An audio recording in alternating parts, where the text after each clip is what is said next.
Today on Dig Drive DIY, I want to spotlight a unique piece of farm equipment that I'll bet many of my viewers have never seen before. No, it's not the large high-clearance sprayer that's unique, it's the big appendage hanging off the front that I'm betting many of you may not be familiar with. This is called a wide drop rig, and even if you have seen one before, this one's probably a little bit different. I want to show you what it looks like, what it's used for, why it's unique, and introduce you to the owner-operator that drives it. So stick around and check it out. Dig Drive DIY. Tell me what your sprayer is. 2014 Hagie STS 14. So the 14 means it's a 1,400 gallon tank. Okay. It's got all-wheel steer. And how much does the semi hold? Semi holds 4,000. 4,000. Yep. Okay. So almost 3 loads. 80 feet? 32 rows. 32 rows. And how much you putting on? 10 gallon? 12 gallon. 12 gallon. There's pollen everywhere. Pollen everywhere. All that yellow stuff is pollen. We're wide dropping corn, which means we're putting nitrogen on at the base of the stalk with these tubes. These tubes go along the bottom. I'll show you that. Tubes go along the bottom and put a little bit of liquid 28% nitrogen at the base. At 12 gallons per acre. So if you can imagine trying to spread 12 gallons out across an entire acre, that tells you how little is coming out of there at a time. Just a little dribble. Corn loves it. What's this white Gizwilly?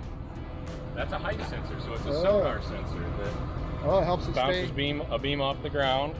It tells you how far off the ground you are, and it'll automatically adjust the height of the boom. That is fantastic. And have you been running auto steer too, or not? Yes, I got auto steer in the cabin. I've also got row feelers. Those little yellow poly things are row feelers. They'll feel the row and steer based on how far it is away. So little row feelers. Bend back like that, and that helps it to stay in the road, not run over corn. correct. This is the way you always transport it? That's the way you always transport it. Have the poles out front.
Some auto steer.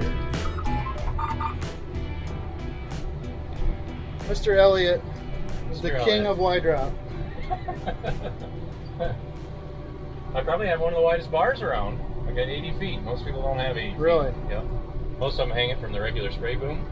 See, this is actually a whole separate boom from my regular spray boom. It detaches right down here, right next to the machine. You take this cam lock off with hydraulic fittings and electronic things. Then you take the liquid fitting off over there, and it lifts out. My spray boom sits back in the middle of the barn. Oh, really? Mm-hmm.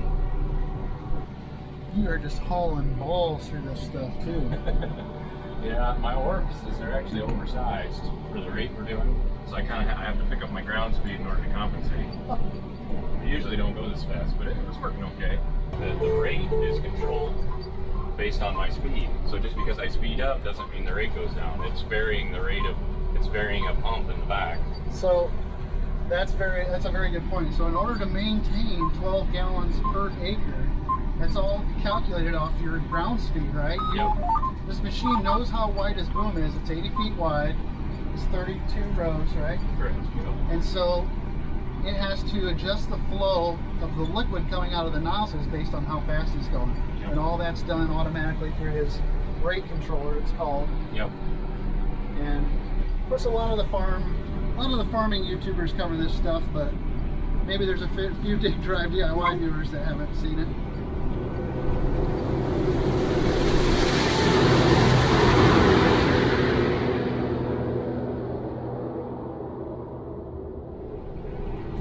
not everyone does late season N applications like this. So what we're doing is the reason we're doing it is we've had so much rain this year that it makes it a good option to add some late season N, because the moisture and the amount of rain we've had tends to burn up some of our available nitrogen before the plant can actually get it.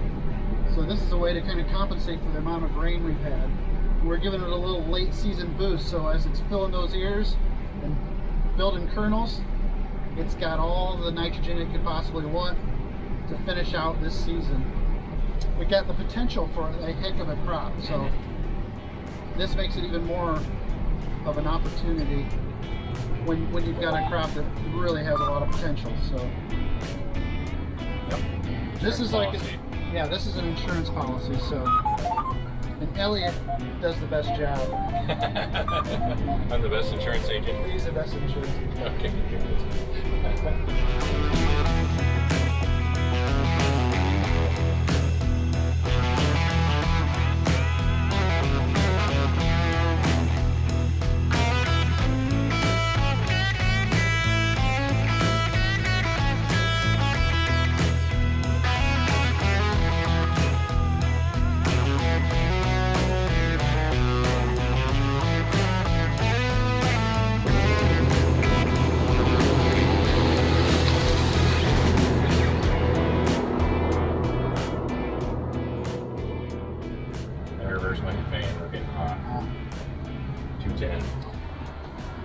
So when the engine gets too hot, you gotta blow the pollen off of that fan. Yep.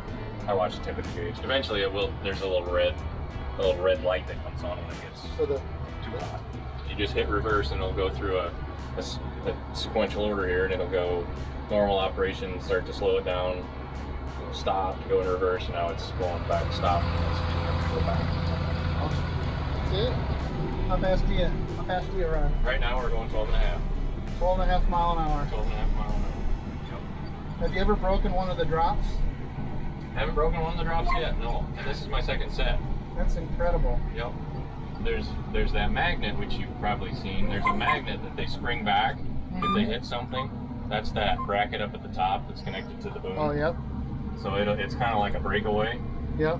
So it lets them dangle. Right there. That one just did it. Yep. See this one right here? There. So it'll let it it'll take quite a bit of abuse. And then there's also that coil. Yep. About 3/4 of the way up the drop, and that takes a lot of abuse too. So you'd have to really hit something hard to create any damage. Something other than corn. Something other than corn, yep.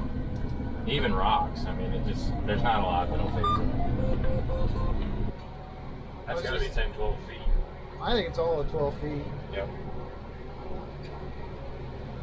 You can tell it's two different hybrids. Yeah. That's separate hybrid there than this Yep. one. This hybrid's just all column.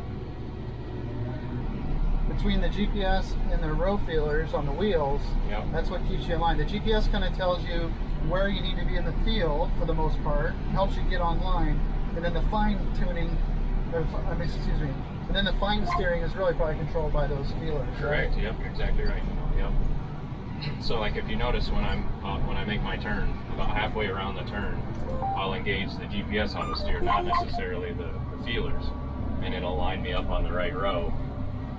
That gets you to where you need to be. Gets you to where you need to be, and then I got another button I push to engage the actual row feelers, and that'll take it from there on out. Like you said, kind of the more fine adjustments. Yep. So you got one pass to go. Yep. Okay, last pass. This was 40 acres that we just did, and so you ran 40 times 12, 480 gallons. You put 500 gallons in. I put 500 in. Yep. It's telling you you're about out, but you're about done with the field too, right? Correct, yep. And this is my last field for today, so I want to be out when I'm done. So is this your Friday? Are you going to take a break now, or you got more to do tomorrow? Nope. Tomorrow, even maybe tonight, I'll be taking this boom off and getting ready for fungicide tomorrow. Oh. More corn rows.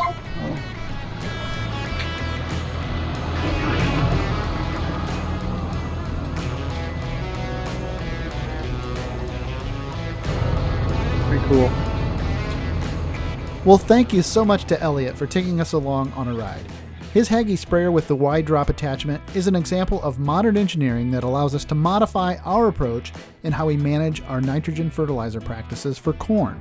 This type of setup has only been around for about the last decade, so the technology is still relatively new. But I'm just fascinated by the machine and what it looks like, so I thought it was worthy of sharing with you folks. I mean, look at that thing. It reminds me of a giant praying mantis. Well, hopefully you found this interesting, and if you did or didn't enjoy it, be sure to let me know in the comments below.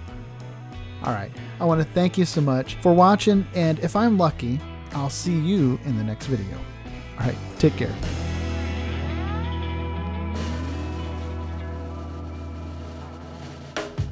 This is basically so that we are, this is basically what? This is a safety, what's the word? What am I looking for? Insurance? Yes, that's the word I'm looking for. I couldn't have said it better myself, Neil.